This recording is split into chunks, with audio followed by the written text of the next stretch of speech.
Welcome back to another daily coding challenge breakdown. Today we are looking at the problem, distribute elements into two arrays 1. I want to remind everyone early on. If you get stuck or confused at any point, just ask a question down in the comments, because I will respond and try to help out. Here is the actual problem page on the website. Since reading walls of text isn't fun, let's break down exactly what this is asking us to do with a visual example. We are given a list of unique numbers as our starting point. Our main goal is to distribute all of those numbers into two separate newly created arrays. The rule is simple for the beginning. The very first number from our starting list always goes directly into array 1. And the second number from our starting list always goes directly into array 2.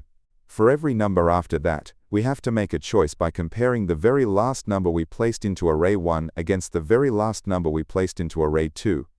In our current state, array 1 ends in a 5 and array 2 ends in a 4, so the 5 wins.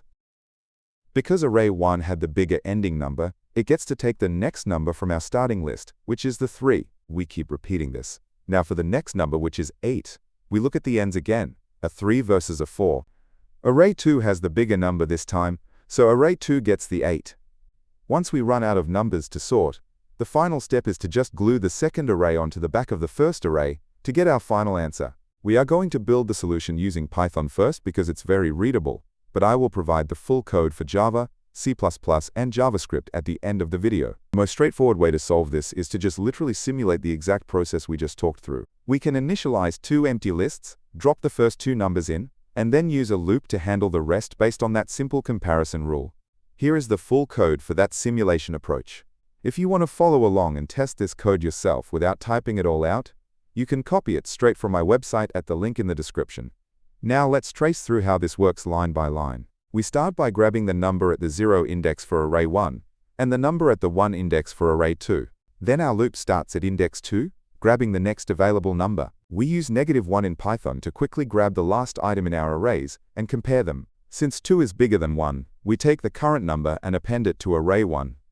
When the loop finishes, we just add the two lists together, using the plus operator, which concatenates them. The editorial actually provides a second, slightly more advanced way to think about this, using only a single array. Instead of creating two separate lists, we could create one big list, placing the first array's items at the front and the second array's items at the back, growing backwards. Because the second group is growing from right to left, those items will be backwards, so we have to do a quick swap at the very end to fix their order. Here is the code for that two-pointer approach. Let's look at performance for both approaches. The time complexity is big O of n.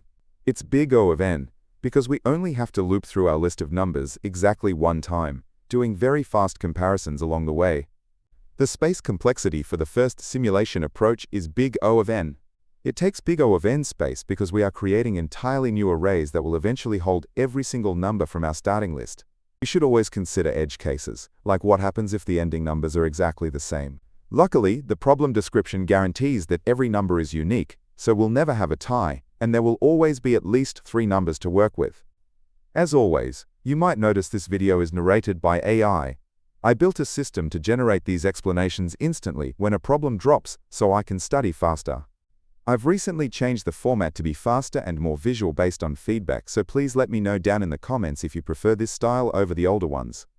I share these here to help you study too, and I keep it totally ad-free, so if you find it useful, consider buying me a boba using the link on screen. Alright, as promised, let's look at the solutions for other languages.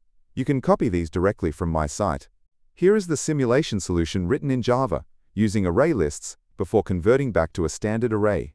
Next up, here is the exact same logic implemented cleanly in C++ using vectors. And finally, here is the simulation approach written for JavaScript. Let's wrap up with some key takeaways. First, for easy-level problems, simply doing exactly what the problem asks, step by step, is usually the intended solution.